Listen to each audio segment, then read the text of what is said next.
fi yeso Chilumba yo bongise linga fi Kolozi kangaye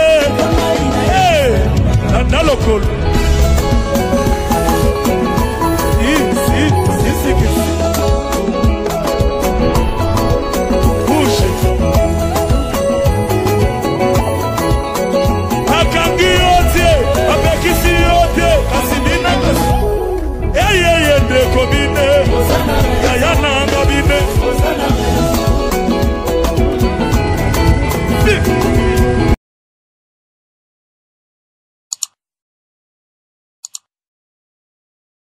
Escroquerie, Moïbe, Lokuta, Makamoto, ce sont toujours les hommes de Dieu. Président Tala Makila ya bele ko ganga liboso nkolo. Tala Makila bato bazo kufa na Congo na pouvoir yo zu yango. Mais le beli peuple ni. Non. Koka yo ko sala deux mandats. Baloba ba mongo so bandumba. Ba mongo so bandumba te mingando ne ba se filtra. Et ko escroquer peuple. Bozo escroquer ba président. Bozo escroquer ba ministre. Bozo escroquer ba député, ba sénateur, ba makambonyoso. Bozo escroquer même peuple ezangelo ko ya ko liyo ezaki ndokite.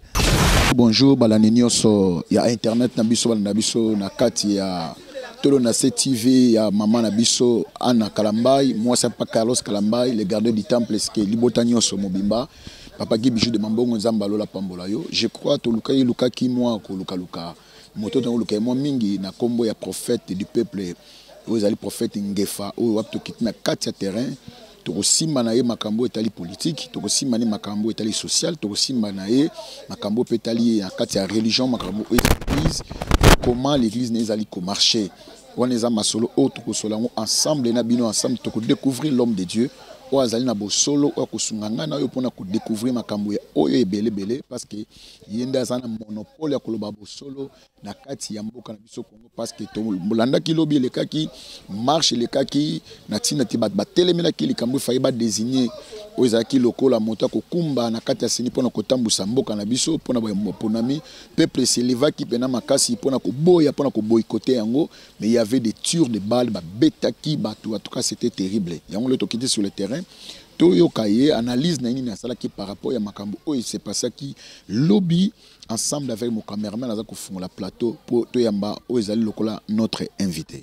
Oui maman Sanda Djangi ainsi que tout le bateau sur la biso na internet mutondo Luka Lukaye yo prophète du peuple il y a la prophète de la nation té prophète du peuple mbote papa Ngefa mbote ndeko pasteur Nzambe ya pambola yo ndengo lelo.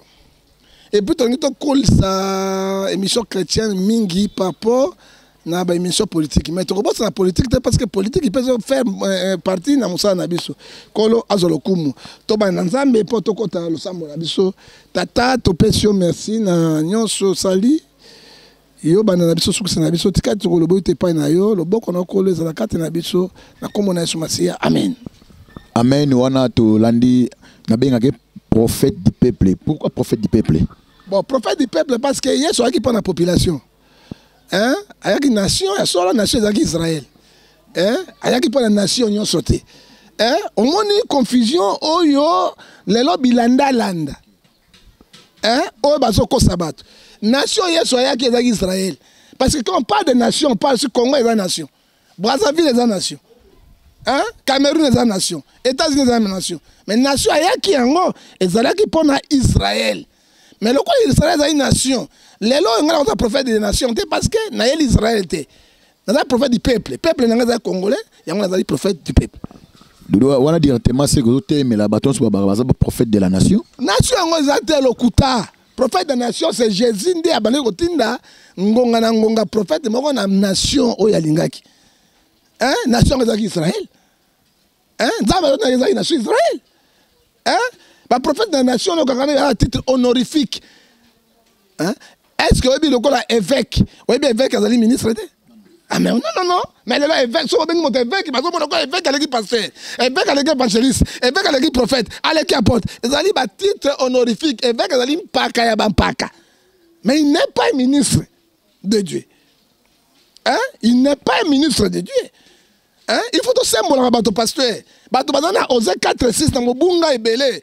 Mais parmi les ministres, hein, Éphésiens 4-11, apôtre à ministre en Zambie. prophète azali ministre nzambe, évangéliste azali ministre nzambe, pasteur azali ministre nzambe, docteur azali ministre nzambe, apôtre liboso te, mais évêque azali ministre te, azali mpaka ya bampaka. Oko ozape pasteur te, mais azali ancien de l'ancien. Ozomona ndeza sa confusion. Parce que là bato aboy comme pasteur, ba comme nga évêque, soko bengi évêque ndé ba mono kola titre moko mune. Évêque n'est pas ministre de Dieu. Ce sont des titres honorifiques. Le la pape, pape azali ka pasteur, azali ba titre honorifique. Cardinal azali ka pasteur, c'est un prêtre. Azali ba titre honorifique. Na Bible to moni pape ya wate. To moni cardinal te. Mais tout le monde, le ministre Nzambe, tout le monde est paka, évêque, na ba diaconat, na ba diaconesse. Je crois beaucoup mais ça n'a papa na biso ngefa parce que na linga mo makasi mingi tanto sala ni mission moko ezaka éducatif pour to simba la Bible parce que na linga na simbise Bible pour tanga makomi de sala nga bien. Malgré to kota moi politique mais to le to fana na Bible. Papa ndefana na tuno eloko moko église eza ko apporter nini na kati ya ba gouvernement to na kati ya session mboka. Pour le moment partout dans le monde, l'église peut sa solution. Na ebaki na guerre à 40 à 45, to la naki l'histoire. Risa nga beta bombe atomique et peut-être nga beta bombe atomique ba koma ki bati sa mokil. Mais papa puis 23 benga ki bango. Alaksa ki bango. Motako détruire monde des Nzambe kolomo Nzambe. Oya linga do responsabilité. Ya ko si sa bana na nkolo abeta bombe. La finalité, n'a pas ça qui est la clé à bombe nucléaire. Donc il a porté quelque chose dans Katia Mokin. Les lois de la nation congolaise, l'église n'a porté rien. L'église n'a porté une escroquerie. Et donc on a na Marc 13. Marc 13, on a dit parce que Osée 6:3 et qu'on s'abattote. Jésus s'est mis, alors il dit, prenez garde, personne ne vous séduit. Les lois basai n'ensemble de dire la vérité na bakonti. Nandenge mboka bazali ko séduire bato. Car plusieurs bien non Simono, c'est moi qui il séduira beaucoup les gens. Les lois yo ba porter l'autre côté, ba porter une séduction na kati ya mboka, escroquerie na kati ya mboka. Ba porter la division na kati ya mboka. Parce que ba porter et lokoyo et koki ko bota solution na mboka te. Na ko personne le exemple. Likambo ya seni lelo. Pourquoi sonner à cause de la présidence sénité? Parce que ba considérer bangote. Bato église se réveille. Les gens sont assez comme au sengo bato ba kondima parce que ba porter quelque chose pour dire la vérité aux gens. Escroquerie, Moïbe, Lokuta, Makamotu, ce sont toujours les hommes de Dieu. Les hommes de Dieu, ils ont l'église de réveil. Au moment-là, ils n'ont pas de rien. Ils permettent le président. Ils permettent le conseiller. Mogalo Azalaki, chef de la maison civile de Kabila. Et là, on dit Mogalo a porté à Kabila pour dire la vérité. Kabila le père. Non, Kabila le fils. Mais le pasteur, tout le monde, le candidat, il y a Mogalo. Porté à Kabila. Est-ce qu'il y a un peuple lingué authentique? Jamais. Car le président, le pasteur, le pasteur a l'élo ya kalaté, le escroc. Il faut dire la vérité. Bayebi mabumuna bango Romains 16:17 lobi nini ma commune Nzambe. Toka matason alobi yango boy, alobi boy. Romains alobi sibiso boy. Verset 16 et verset 17. Je vous exhorte frères à prendre garde à ceux qui causent les divisions et les scandales, si les enseignements que vous avez eus, éloignez-vous d'eux. On l'a dit, car les tels hommes ne servent pour Christ, mais leur propre ventre.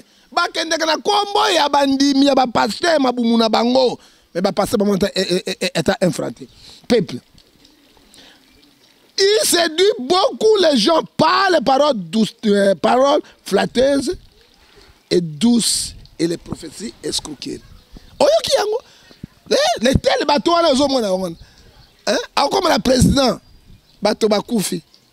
Mais tant qu'on a une opposition, le bateau bakoufi. Comme président, marche pacifique, moutakoufate, ba mort, ba côte, olobini, ba kolobate. Président Tala Makila ya belle ko ganga liboso nkolo. Tala Makila bato bazo kufa na Congo na pouvoir yo yango. mais on l'obéit peuple ni non quoi yo ça là 2 mandats 10 ans mutakolekisayo et pourtant les pays ne marchent pas nyoso yo rôle ya basali na Nzambe mais Nathan kene ko bisa David vérité Dieu a inspiré Nathan habita la bomi moi série à cause ya Betsheba kende ko yebisa ye na miso na ye ngana ko boma et pena ko boma moi no za na kati ya libumo oya ko botam et puis dès qu'ils sont vivants à Romona David a 350 femmes et puis Nathan bisi yabi Nzambe bisi ozaki na basi ebele soko linga pe so miso ko bakisa ka moi série. Nous cherchons les hommes de Dieu comme Nathan au bazo ba couper c'est le komoko hein mais pour Nabisu na Congo faut dire la vérité les hommes de Dieu na ba prophète internet hein yango na ko bisa déjà l'endel il faut faire ça beaucoup d'attention parce que chaîne moi monene na ba prophète ozo l'extra misusu hein au bazo sala ba exorcisme na kati ya ba internet non pas des églises de Dieu. Oh, il faut faire beaucoup d'attention, pasteur. Nous sommes là pour aider les fidèles pour défendre le christianisme. Les hommes de Dieu, il y a Mbo Canabiso, c'est l'église de réveil. Hein? Koloba, catholique, était catholique à ça qui 1 plus 4, mon sengo Motazalaki, président Séni, président Séni, oui, il y a assemblée. Hein o ba partisan ki yango catholique c'est ba manifestation na maka mo ebele o meki biso mais o ya biso église de réveil ba porter le comme côté ba porter kaka escroquerie ba porter kaka escroquerie merci beaucoup je crois ba Holanda biso to pesina ko merci net yo na escroquerie net nga sa escroquerie hein ba mosusu bazali to pète parce que mo yaka mo ka finisa ba yaka nyonso kimbuta mo yaka kokana mo yaka sirage ah mais voilà. Théophile Mbemba, Azamo yaka professeur université ministre, akokana moyaka oyo, akomba banda kwa bato. Non, mais bakone bayaka nyonso. Baloba ba mongo so bandumba. Ba mongo so bandumba te mingando de ba se filtra. Hein? Mais mongo so bandumba te. Mais na koma mongo so bandumba te. Ce n'est pas nous tous. Hein? Mais tous ay minorité.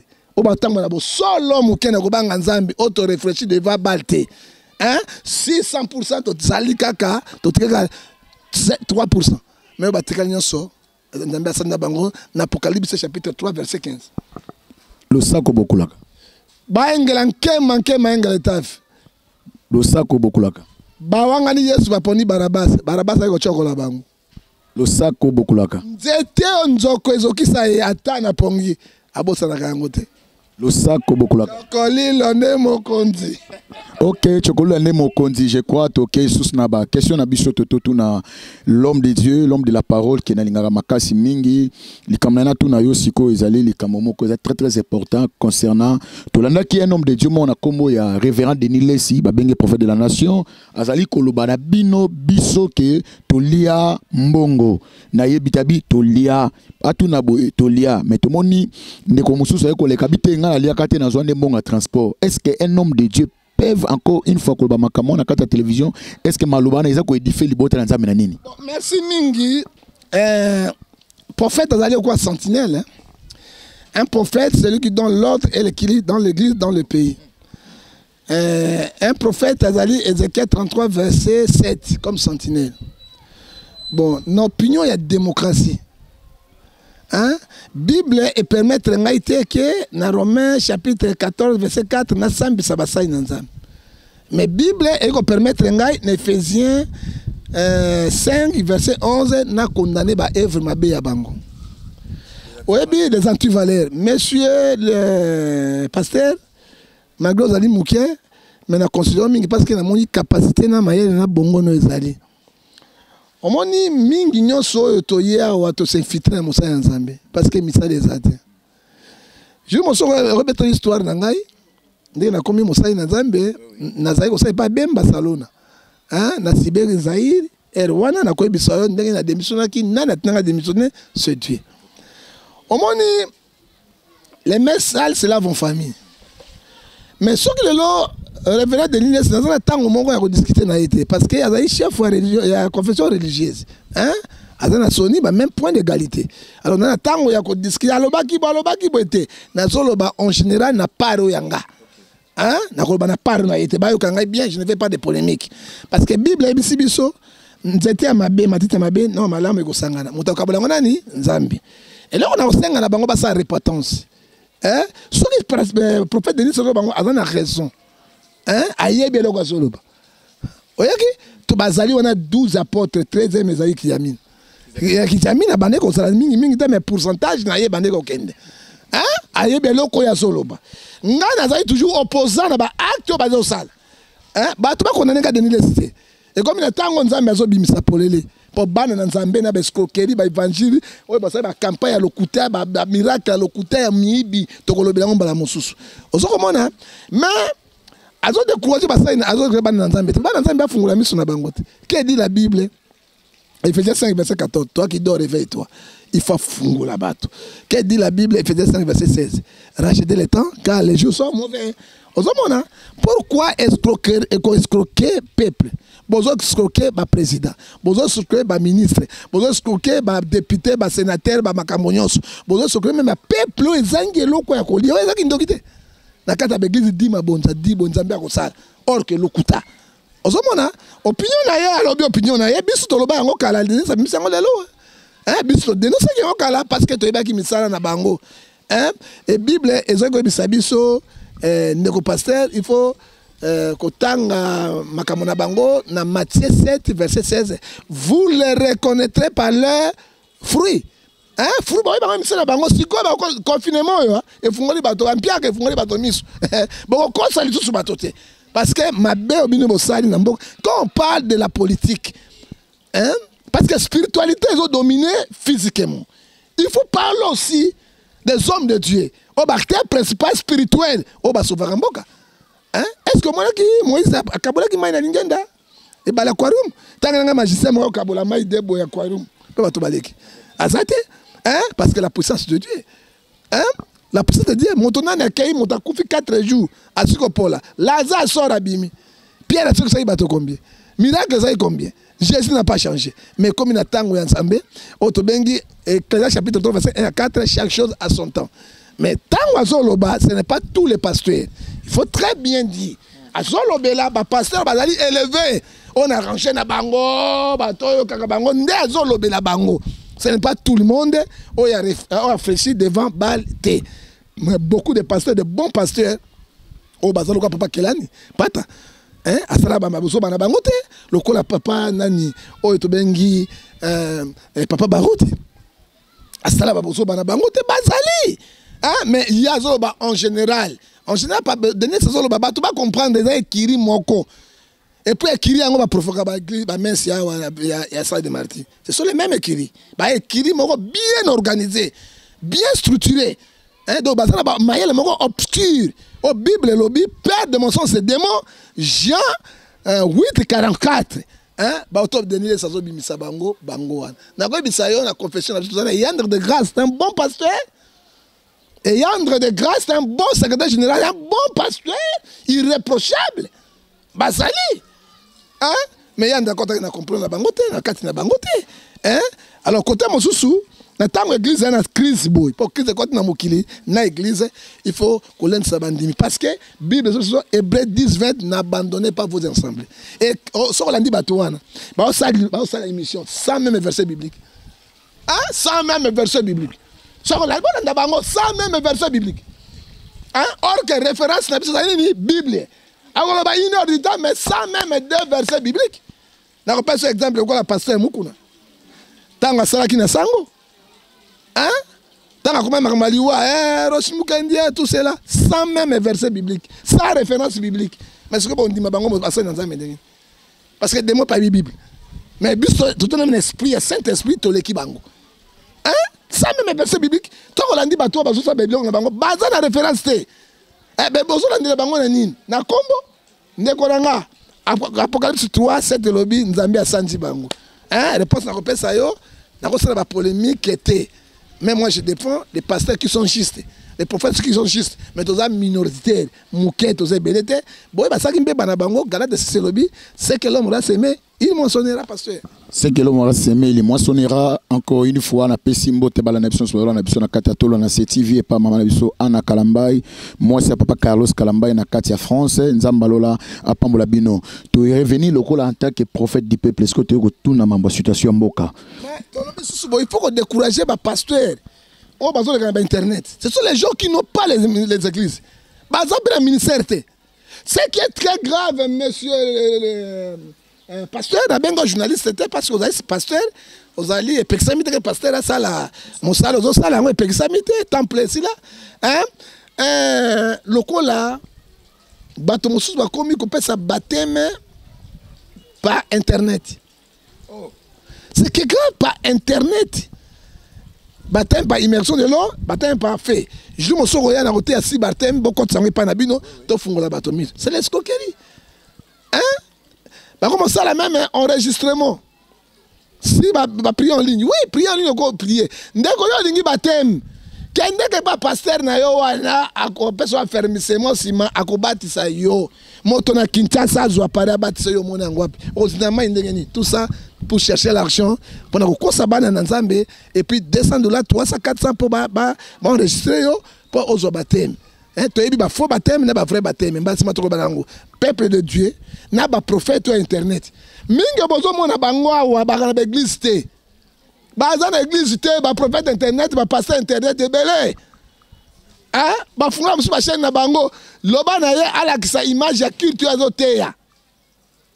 Hein bo fungola miso parce que lelo Satan a koteli église nzambe ba sa nzambe. To kondima te phénomène te ko telema pour to donc église nzela. Autozone cette église Nanzela et directement na tulito kota makambo etali Mboka en tant que prophète du peuple. Mboka Congo za ko évoluer ndenge nini? Négatif parce que alliance ne bomi Mboka Congo. Négatif. Regarde le discours il y a Cardinal Filona Ambongote. Il a tout dit hein. Pays en otage, pays à souffrance depuis 1960. Hein, pays bénéficié nani? Depuis 1960. Batongi ba université combien? Depuis 19... Quand tu as Tshisekedi, le président Tshisekedi a sénégalais une année. L'Ongola Tshisekedi, depuis Kabila, 4 présidents. Mais moto a tongi mboko eza Mobutu. Parce que les Belges, Batikaki, Kaka, Campus, il y a l'université de Louvain, Kaka Campus. Ils peinent, l'université, nous sommes amenés à l'État, c'est Mobutu qui a construit. Hein? Na mama yemo. Il y a mis balé, Batikaki n'a pas 3 étages. C'est Mobutu qui a construit, mais on ne parle pas de lui. Hein? Depuis 1969, le cardinal Bongo a la souffrance. Génocide. Les dirigeants tout bas côté. Moi, je peuple azate. Hein? Et tous allez sacrifier. Hein? Et le peuple se libère. Et catastrophique parce que les choses ne marchent pas. Tous allez mopotu, si mopotu. Banan baza derrière il y a souffrance, il y a peuple lelo et tozo nyokwama. Ce sont les politiciens congolais mais nécessairement sur les hommes de Dieu. Parce que babon ndira na bosolote. Hein? Mais il y a souvent qui nzalo ekoyaki na Élysée. Oh ekoyaki, oh 4 lépreux ba kenaki na Syrie. C'était l'homme de Dieu. Hein? Le quoi bango bazangi bosolo. Bazangi vérité. Hein? Nzambe alobi na kati na Deutéronome 28. Verset 28, je vous vois l'esprit de carrément. Et sur la ligne 36 à l'obi, n'a pas nzalape passe. Oui, banga nzambe. Hein? Deutéronome 28, verset 22 à l'obi, peste, un sont les hommes de Dieu. Parce que bah failli la mission de Matina Bango Matthieu 10, verset 7. Allez prêcher, dites le royaume de Dieu proche. Bah failli la mission, Luc chapitre 12, verset 31 à 40. Hein? Et l'obi dit cherchez premièrement le royaume de Dieu, tout ça viendra après. Bango basate, mokili dendon zoto tout. Yami balé derrière souffrance, il y a biso peuple. Ils allaient ba faux dirigeants. Hein? Oyo ba tché bango ba loup féroce ravisseur. Oh les bata intérêt à peuple, ba d'autres intérêt à bango na fa famille na bango. Le long peuple est sacrifié na souffrance na pas si na mawa. To ebité na ko bimisa biso na pas yoyo ba congolais. Et c'est tout ça les sous ko botama ba congolais na ebité pesa nga lo sako. Le sako beaucoup. Réel ko na botama congolais. Le sako beaucoup là. Pourquoi les qui bendete tolé bende mine silios la quoi côté les catabios le sako beaucoup là tout la kati ya mai mais ngando asimbaka mokolo mote parce que aina mingai le sako bokulaka likofi oyo likofi beti metre ko kite mosape ko kango le sako bokulaka ba wangani yesu bandimi barabas akochokola biso nasuki wana. Suki wana, je crois, dernière question plutôt, mais quand on a en tout cas, monsieur qui est on a papa na biso ngefa. Tout le monde qui lobby batu, en tout cas, c'était babima na bango, mais oh, le cas qui lobby c'était terrible. Batu balingi mutu wana te azala ko conduire aux allées na kati ya seni par rapport na yo au la sunini. La voix du peuple c'est la voix de Dieu. Tant que yo mo conduire du peuple tendant mais pas ebiote, a rejeté yo. Dieu a rejeté Saoul. Ce qui peuple batelemi et au des pèses et puis peuple congolais se parce que Toboyi Ranchard comme Malonda à la présidence Seni. Pourquoi ça Malonda qui na malumal secrétaire exécutif azaki na le pasteur Ngoy Mulunda ye azalaki pe na nanga ye ba préparer nanga pas azalaki ba préparer pourquoi ba triquer l'élection 2023. Toujours, la majorité va manipuler le peuple congolais. Le peuple congolais dit non, non, non, non, souffrance c'est trop, c'est trop. Yo on dit ma dollar 20 000. Hein? Quand on a franc congolais, tu vois les côté moi dans dollar. Ndé c'est pesé. Hein? Les lots réserve monétaire exacte ba lou féroce ba pas le peuple en comment 60 ans d'indépendance, il y a souffrance. Loi moko ba tia pour le peuple. Même les pasteurs ont protégé la loi congolaise. Même les cardinaux ont protégé. Même les imams musulmans ont protégé. Yo mona yango. Hein? Nde balobi non non peuple telemi comme motomoko. Marqué ba mort ezalaki mais zaki 98% réussite parce que le peuple a dit derrière que non à Malonda. C'est que nous attendons aujourd'hui président Aloba et puis ba député nommé auto voter bangote. Ba retirer Malonda akende pa PPRD batika motu mususu au peuple kolingaye ou akozabo sembo pour le soki mboke na ka za ba président Seni hein batika ba conduire peuple voter bangote o yebi bangote depuis 2006 hein jusqu'à les loyo na 2018 de la mboke zo kende wa PPP zo kende wa ça m'a trop. Il y a un peuple là qui se dit bon et ça continue non c'est non. Si quoi beaucoup ça subissauté souverain premier à peuple a du pouvoir dans ma boko. Ok, dernière question plutôt chité. Tout le monde qui maman Olivier Lemba qui n'est côté là moi aussi il y a notre Oyazaki ancien DIRCAP il y a chef de l'État Félix Antoine Tshisekedi Tshilombo et tout le monde encore une fois première dame honoraire à Kene côté là na visite les mêmes kaka photo tout le monde sous photo musu que famille a Rossi Chimanga auto yebi maman na biso Denis Nyakiro Kene ko rendre bango visite par rapport à ça dans le canal kanisina yo. Le problème est ce qui maman Olivier va ça là bandaka là. Hein? À côté la maman Amida. n'a pas choisi la mobile caméra. Problème est ataka théâtre, ataka comédie, bakufa makambo so ezali ndenge na. Mais là on nga sala ngwa makasi oli ana banana na caméra. Hein? Et là on peut nga sala makasi, il fallait ça négociation, ba négociation politique ezali. Hein? On peut te condamner mais ba négociation politique ezalaka. Et là on nga sala yango wana parce que caméra ki moto na bango ya PPRD alonga comme ya Fati télé là koti boye puis bana bondeko wana. Mais babo sana pete bolamo caméra sala bango. Eza kabila za frère mais quoi ina mibembo. Alors, il y a quelque chose yango. Ce qui maman, tu sais que avec la famille Rosimo Kendi non, mais babi mais ça procès Rosimo Kendi qui a tué Rosimo Kendi. Oh les gotala yo tala. Mobini azoba pesa ko ngapa mbazanga ko kolia nango. Olani yango? Oh lié au Rosimo Kendi bazwa dossier Rosimo Kendi ba na tribunal toyeba qui a tué Rosimo Kendi. Qui a tué président des droits de l'homme? Nana saccagé Batou, Toye Babang. Pourquoi dit qu'Apena le babimisi était? Il est toujours en prison. C'est ça le problème. Hein? Ole Gotala Barosimo Kendi, Naba, maman lui va Otala Bangomba Nambala, et maman, on est à distraction à papa. Peuple congolais sur la bâtire, Botala social à peuple, peuple les Okendi. Otala Rosimo Kendi Balamot, Boji Bopé Simbo, mais petit peuple Batikali. Bazuni. Et vous avez des millions chez vous. Bolingo sont les athées. Ok, je crois l'homme de Dieu Soukiwana parce que Alingi est là. Je crois que tu revenir encore une fois na procès topé l'invitation moko balanda ba pesa déjà Ozaki ancien premier ministre na biso honoraire na kombo matata ponyo pon likambo ya Bukangalonzo tokozongela pe émission tolba qui est John Ngefa. On est une émission spéciale pour naïe. Et puis, bon, on a prophète Ngefa à tout moment, la prédication dans la carte chaîne Abisso, dans tous sur la déjà, les Kamango, tout l'année quand on a facette, mais tout l'année en tant qu'un homme de Dieu, on a besoin de photos comme ainsi dit l'éternel, na maloba yanzambe, tout l'année quand malolungi longi, tout photo fan de mission, moko ya kimia, et enfin dans la plateau, tout font les chrétiens, na ba musulmans, parce qu'il y a un débat moko fo, papa prophète Ngefa, fois ça, na mutu moza na poto, donc Freddy Chike va, muta Chike va baï kenon, hier soit Nzambe, hier soit Tintin, tala mutu robeta na yo azali déjà. Ça Freddy que Jésus est véritable Dieu. Mais beaucoup ne le sont tentés. Musulmans va comprendre, musulmans ils reconnaissent Jésus que azali grand prophète. Issa, grand prophète venant de Dieu. Mais bien sur la Bible, c'est Dieu le véritable. Et tu peux le démontrer facilement.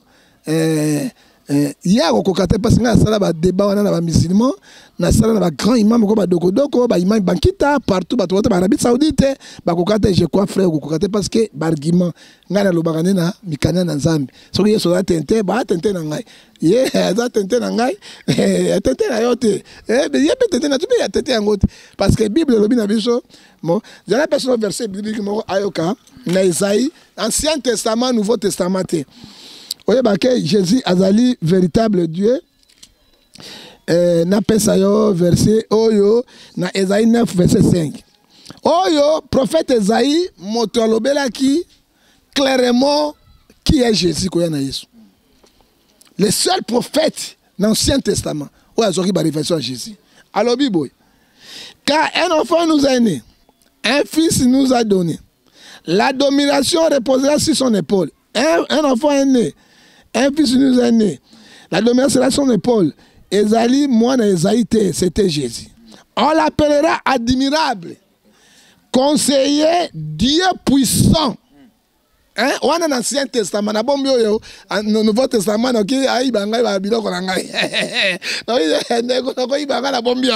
Ancien Testament. Père éternel, prince de la paix. Et puis faire un débat. Ok. Parce qu'on a un Ancien Testament, on a qui est Jésus. Alors, il y a la Bible. Pour la tente, Nandimi tente, Yesu tente nangai. Nabala Yesu na motema nanga, nabala tente na motema tente nangai tente. Bon, ça peut tente parce que Jésus a dit tente animé. Dessin animé à Koufakate. Au moins tente à Koufakate. Yewana. De génération en génération. Génération à la maison. T'as la yenne de la single veste Jésus. Yenne de la single cravate, c'est Jésus. Parce que je l'ai défendu et avec au foutanga. Ok, merci beaucoup. Je crois qu'on a vraiment presque notre émission Nabiso, Otobaka, Kebo Solo, Nicolas Bosolo. Et on a Isaki, votre humble, le prophète Samuel Eric, qui a présenté l'émission Nabino. Et Tozo Pesa, Papa Ngefa, Maloba Yasuka. Mais à Osam la Pepo na chaîne Oyo, parce que Baninoka Kalamingite, à Osam la Ponango, Apesa mon Pepe, c'est un homme de Dieu. Non, dans le Sambo, le Kumungo, le Zong et Paya Otata. Tikate Motonio, soit lundi, chaîne Oyo. Et quand on a monté ma banque, ton dimanche est sur la tente na biso, dessin animé, génération de génération. Il est alpha, oméga, le dernier et le premier, omnipotent, omniscient, omniprésent. L'honneur, la gloire revient à lui. Nzambe la tiki cheno maboko na yo. Et te ba chrétien bo s'abonner belé pour avoir été ba prédication, pe bo solo. La politique est mingité, parce qu'il faisait ça, il faisait ça, racheter le temps quand les gens sont mauvais. Il y a un petit peu qui est là, pourquoi il est là. Moli Moussanta Kotaye, au Pessaïm Bouma, Moli Moussantou, Otolobi, na Kati, na Gala chapitre 5, verset 22, et quand on a monté Manabiso, au Bandanabiso, pour ceux qui sont Nabiso, na Komuna Soumasia, Amen. Numéro Nanga, Sokolingo Zouangai, na Fungoyo Makambo spirituellement. Robin 0043 89 610 49 41. WhatsApp. Ce peut vous publiquement vous 0043 81 877 26 78 Ozwangai pe so bien na 00243 99 99 42 937 na pesimbote na chaîne chrétienne to pesa moto mbote te kaka na Jésus-Christ l'homme de Galilée akumama libela na libela. En tout cas, merci beaucoup. Au Monique, ils ont mis chaque classe, il y a un moni, papa nge fabrique au kende gauche et à droite. Je crois que biso tout kawana maman Anna Kalambai na papa Nepso Carlos couple moko pastoral couple moko lévitique nzambalo la zanga te opambola papa nge fatoro mesane moi pe moi mingi na ba facette presque nyonso ebele na prédication na enseignement na prophétie na ko démontrer batu qui est Jésus. En tout cas toko yende pena na kati ya chaîne oyo to fandisa makambu ya nzambe apama nzambe to bama msusote na papa doso moi papa nge fana chaîne c'est qui to belaka ka bible moi le afungoli bible azala mambo ebele ya koloba et puis to sala mission moko qui est Ngefa. Qui est Ngefa? Tosala ngona y ensemble. Je crois en tout comme na suka ba o nyos balinga kabiso bo pesa merci beaucoup pa kolo Yesu masi sona na zongité. Bo s'abonner ne papa Ngefa lobi, bo s'abonner na bino parce que bo mesana et nzambalo zanga te ko pambola bino. Bye.